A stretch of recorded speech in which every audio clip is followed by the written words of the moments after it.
เจ้าลูกหนังวิเคราะห์บานเตะได้3คู่ประจำวันเสาร์ที่21เดือน2ปี2026เขาเริ่มกันอีกคู่หนึ่งในศึกพรีเมียร์ลีกอังกฤษในเวลา3:00ของคืนนี้การพบกันระหว่างห้องจากฝูงแมนเชสเตอร์ซิตี้จะเปิดบ้านต้อนรับการมาเยือนของอันดับ10นิวคาสเซิลซิตี้ปัจจุบันพวกเขามีแต้มตามหลังจากฝูงอาร์เซนอลอยู่เพียง5คะแนนฟอร์มในส่วนหลังก็ถือว่าโหดหลายเกมบุกมีความไหลลื่นเก็บชัยชนะได้อย่างต่อเนื่องการเล่นในบ้านของพวกเขาคือของถนัดของบานเหนียวแน่นเกมนี้ถือว่าบีบให้พวกเขาต้องเก็บชัยชนะเพียงสถานเดียวเพื่อที่จะลุ้นแชมป์กับอาร์เซนอล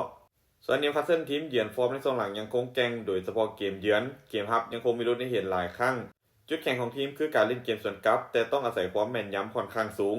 เมื่อจากภาพรวมด้วยคุณภาพผู้เล่นฟอร์มและสถิติการเล่นในบ้านซิตี้ยังคงเหนือกว่าอย่างชัดเจนการคาดการณ์สกอร์ที่น่าจะเกิดขึ้นแมนเชสเตอร์ซิตี้จะเปิดบ้านเอาชนะนิวคาสเซิลยูไนเต็ดไปด้วยสกอร์3-1มาตอนคู่ที่2ในศึกลาลิก้าสเปนในเวลา 00:30 ของคืนนี้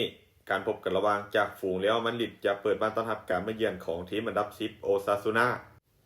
นาเจ้าบ้านฟอร์มไม่ทรงหลังพอใช้ได้จากการเล่นในบ้านพวกเขาเน้นความหัดกุมเป็นทีมที่แพ้ยากจุดเด่นคือความขยันระเบียบวินัยในเกมรับและลูกตั้งเตะปัญหาหลักคือเกมบุกที่ยังบ่ค่อยสม่ำเสมอเวลาถึกนำก่อนมักจะจั่วคู่แข่งได้ยาก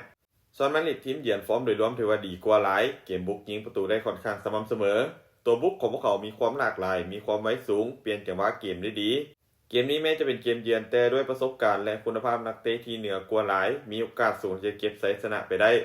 ถ้าหากมาดริดทีมเยือนสามารถยิงประตูแรกขึ้นนำได้ไว้เกมจะเปิดและมีโอกาสที่สกอร์จะไหลยาวได้การคาดการณ์สกอร์ที่น่าจะเกิดขึ้นเรอัลมาดริดจะบุกมาเอาชนะโอซาซูนาไปด้วยสกอร์2-0มาตอนคู่ที่3ในศึกบุนเดสลิก้าเยอรมันในเวลา 00:30 ของคืนนี้การพบกันระหว่างทีมอันดับ5อาร์เบไลซิกจะเปิดบ้านต้อนรับการมาเยือนของห้องจากฝูงโบรุสเซียดอร์ทมุนด์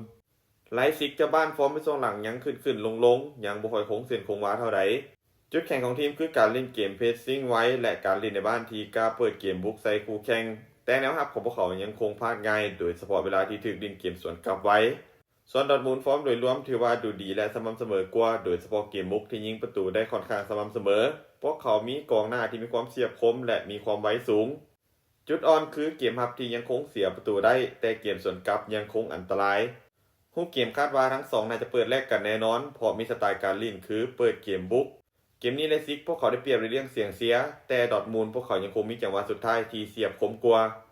การคาดการณ์สกอร์ที่น่าจะเกิดขึ้นโบรุสเซียดอร์ทมุนด์จะบุกมาเฉือนเอาชนะอาร์เบไลซิกไปด้วยสกอร์2-1สุดท้ายนี้ถ้าทุกคนสนใจแนวทางดีๆแบบนี้อย่าลืมกดไลค์กดแชร์ออกไปเพื่อเป็นแนวทางเพิ่มเติมและใครที่สนใจอยากลงทุนสามารถกดลิงก์ทางหน้าช่องได้เลยเด้อ